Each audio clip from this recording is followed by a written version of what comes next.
داره راجع به امنیت صحبت میکنه. امنیتی باشه که علاوه اقتصادی راحت باشین، امنیتی هستی که چشم مزفر میشه. درود به مخاطبین عزیز، بنده امین فردین خوشحالم که به همراه تیمم با یک برنامه متفاوت‌تر از برنامه پشت پرده با شما هستیم. برنامه‌ای که اسمش گذاشتیم ریاکت و قراره که ریاکشن نشون بدیم به یک سری از آدم‌های با کلاس لاکچری پولدار دراداف پلنگ و البته در فضای مجازی سینه و چاک سینه و قنبل همه جاشون رو می‌ندازن تو فضای مجازی بیرون و یه عده سوال می‌پرسن که آقا اینا پدر ندارن، مادر ندارن که اینجوری ولنگو بازن تو فضای مجازی؟ بعد عرض بکنم خدمتتون که بله، هم پدر دارن هم چه مامانایی که ندارن. که البته توی برنامه ریاکت قراره که یه سری از این ویدیوهای این افراد رو به شما نشون بدیم، ویدیوهایی که پر از جنجال و هیجان و جذابیت و البته پر از طنزه که ریاکشن نشون خواهیم داد. از اون برم میخوام یه سری از این باباها رو به شما نشون بدیم که آقا ناموسن اول شرافتن برای این بابا تو فضای مجازی اینستا نصب نکنید. آبروی بابا و بابا بزرگتون میره. این نوه میاد برای بابا اینستا نصب میکنه، نتیجهش میشه این. ببینید. متاسفانه اینو یاد گرفتم نخندم. یه سوال دارم، این چرا گوشاش معلوم نیست؟ نگاه کنید یه بار دیگه. بعد اینکه فاز گرفتم با یه جوک تا بلند خندیدم سری محکم در عزیزم این قشنگ مشخصه که میخواد به رخ پیرزنای فامیل گنگ بودنش رو به رخ بکشه. مردک با این سن تو باید بری هایده و مستی گوش بدی، یاس چیه گوش میدی؟ قشنگ هم مشخصه با شلوارک نشسته تو پذیرایی، بعد گوشی گرفته جلوش گفته یه داب اسمشی بگیرم واسه پیرزنای فامیل. میگم واسه بابا مامانتون اینستا نصب نکنید، نتیجهش میشه این. بریم بعدی رو ببینیم.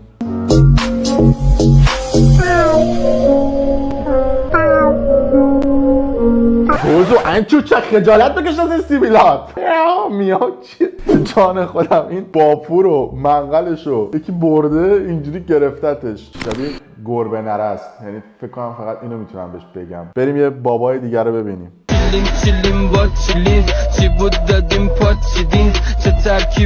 البته باباها چند هستن، یه سریاشون اینجوری آبسمشیان، یه سریاشون هم نصیحتی هن. یعنی آدمایی که نصیحت میکنن مردم رو تو فضای مجازی. ببینید اینا از چیزایی هستی که جز ابعاد امنیت هست. امنیت نه فقط جونمون در باشه، امنیتی خیالمون راحت باشه، امنیتی باشه که فرهنگمون داره راجع به امنیت صحبت میکنه. امنیتی باشه که علاوه اقتصادی راحت باشین، امنیتی هستی که چشم مزفر میشه. توجه کردید؟ مامانه یعنی زنش داشت از اون ور رد میشد، گفت چشمش میام الان ظرفا میشه. لامصب تو خونه خود امنیت نداری. تک مامانه داره حسابیت میاد. ولی خب دیگه ادامه بدیم. بعد من خیالم راحت باشه که صبح از خونه میرم بیرون، کار دارم. تو بشین تو خونت این حرکات چی تو فضای مجازی میکنی؟ لامصب. البته یه سری دیگه شون هم هستن که زنه رو میپیچونن، ترس اینکه زعفران نشورن میرن بیرون، میگن میخوام بریم مسجد، میرن مسجد، نتیجه میشه این. ببینید.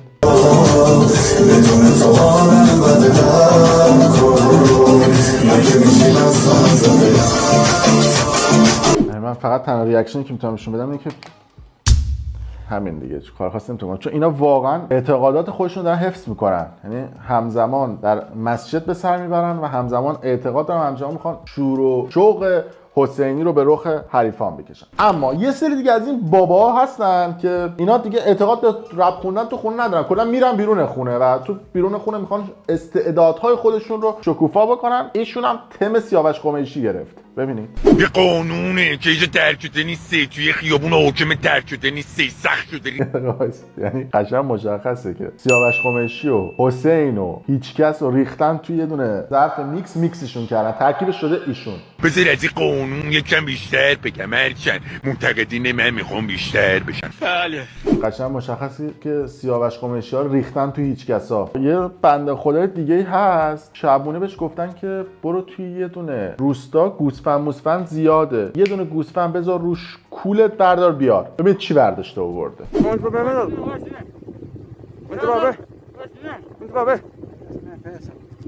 رفته اونجا سگ کله رو بلند کرده آورده. بعد اون سگ بنده خدا هم هیچی نگفته، گفته این چه گوسفندیه که منو با بقیه گوسفندا اشتباه گرفته. خواهشاً خواستید دزدی بکنید یکم مراقب باشید، دستی بکشید جای مختلفش ببینید گوسفند، سگ. یه دونه عمو پورنگ براتون آوردم. مامان یعنی عمو پورنگ یه مقداری بره باشگاه وزنه بزنه میشه ایشون که پند و اندرز میکنن برای من شما. بشنویم که پند و اندرزشون چیه. بود نزن عمرت ملکی فنا نکن.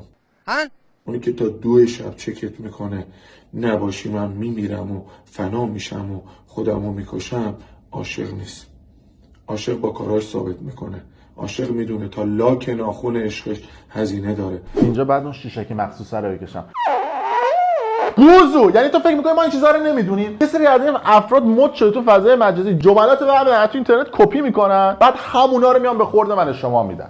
انچوچکا پس با قیافت من گفتم که میای دشمن و دژخیمان رو برای ما تهدید میکنی. بله این دشمن میاد اینجا سر تا پا ژل و بوتاکسه، خجالت بکش. قدیما پیرمردا و ریش سفیدا و آدمای با تجربه میومدن مردم تو فضای مجازی نصیحت میکردن و تو فضای واقعی و تو دور همی ها. حالا یه سری انچوچک گوزو منن تو فضای مجازی به اسم جملات سمگونه میان مردم رو نصیحت میکنن. یه دونه سوسماست و برینا میذارن پشتش. بریم نفر بعدی رو ببینیم که اونا میان اینا رو اینطوری میکنن. صورتشو دیدید پر از ژل و بوتاکس بود دیگه. یه سری از این پزشکا شما نمونه کاراشون تو فضای مجازی میبینید، کرکوپر پشمتون یه جا میریزه. نمونهش این خانوم برداشته دکتر زنه رو شبیه خودش کرده، یعنی یه جوری قیافش رو عمل کرده شبیه خودش شده. ببینید خوشگلم همونجور که میبینی آقای دکتر صورتمو پر کرد، خط خندمو پر کرد. آقای دکتر یک دنیا ممنون.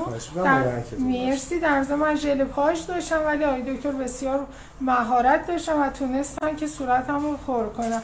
من یه توضیح سریع بگم که ایشون دوست داشتن صورتشون یه مقدار توپوتر بشه، ما بیشتر براشون تزریق کردیم. قبل و بعد عکسشون هم دوست داشتن خودشون براتون میذارن زیرا. اجازه بدید یه دونه از اون شیشک مخصوصا هست که میگه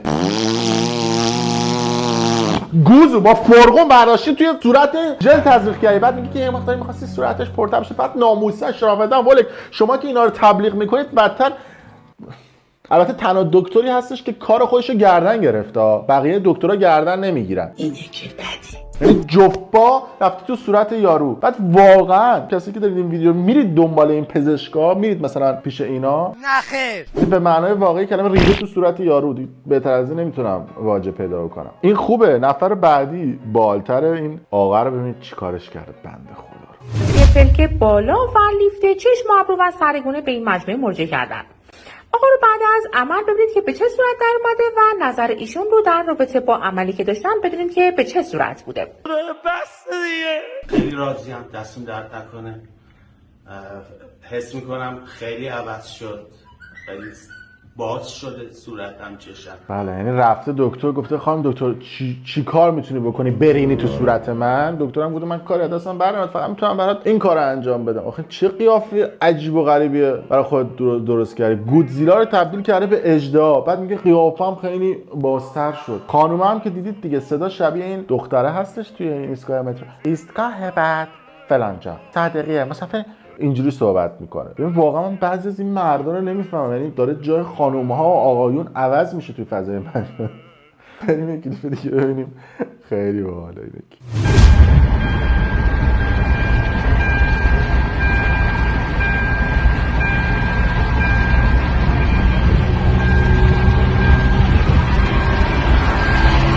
تازه گازم بده ماشاءالله. میگه تازه گازم مده ماشاءالله. حواست به رانندگی باشه نزنی به یکی دیگه. من چوچک.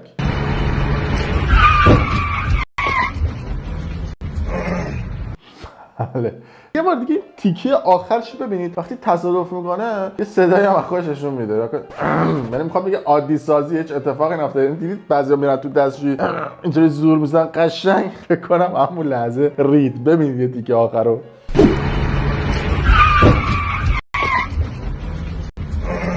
قشنگ میخواست شرایط عادی و ریلکس نشون بده و گفت یه کلیپ های سم رو ببینی فکر کنم باحال باشه.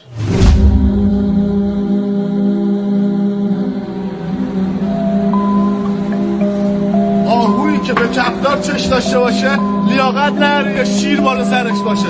الحمدلله. گوز این کجا شبیه آهو بود؟ شبیه خرس تیر خورده بود یا شبیه نیسان دو رنگ بود؟ قیافه خودت هم که شبیه شیر مستراب بود تا اون شیری که خودت داره میگی. بعضی من نمیدونم چرا انقدر فاز گرفتن تو فضای مجازی. یه چوسه فالوور هم میگیرن ادعاشون شیر خرا پاره میکنه. بریم یکی از این خانم های عزیز سرزمینمون رو ببینیم که لوکیشن فیلمبرداری توالت در هنگام ان کردن نشون میده. ببینید. اگه تو رابطت آرامش نداری و چشات همیشه خیسه و برش که سری تمومش کن.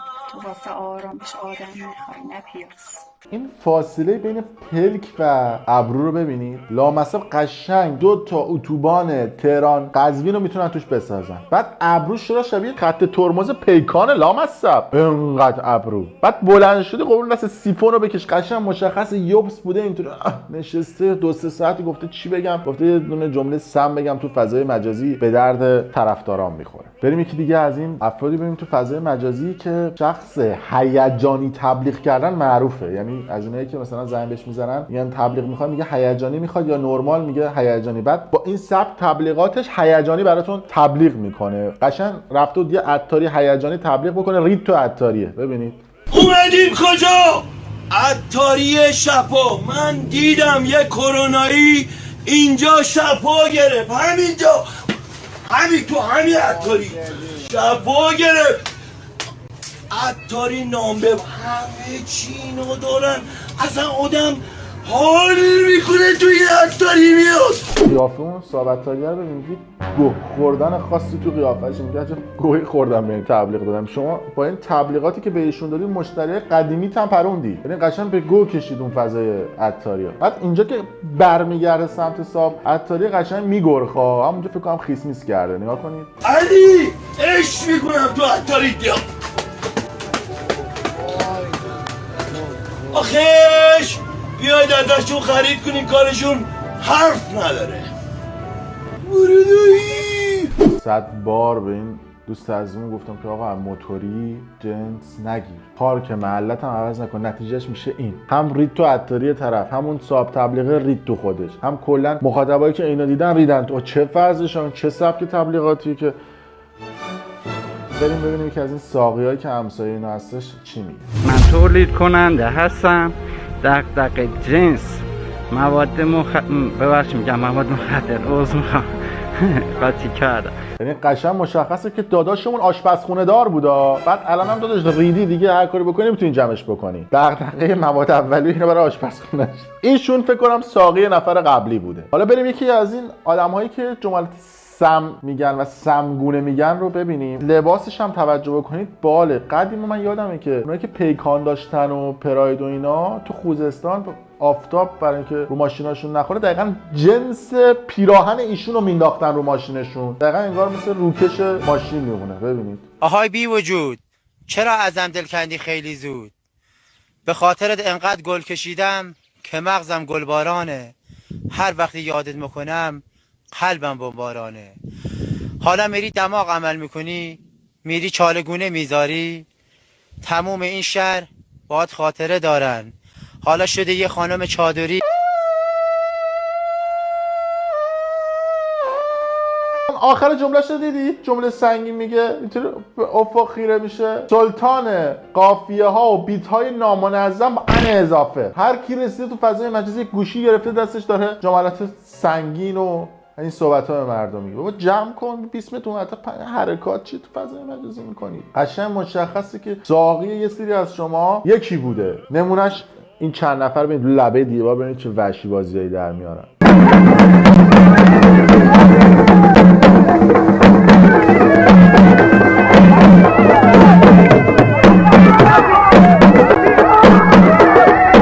مثل مارمولک اینجوری آویزون شده دیگه.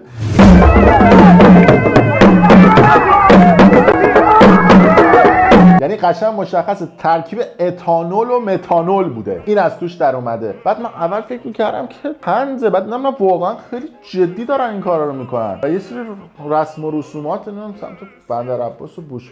چه رسم و رسوماتی آویزون شده رو دیوار مثل مارمولک و چیز. بله فکر کنم کافی باشه. 10-12 تا ویدیو بهتون نشون دادم. اگه دوست داشتید ما رو سابسکرایب کنید و برامون کامنت بذارید، لایک بکنید و برای دوستان خودتون به اشتراک بذارید. دم شما گرم.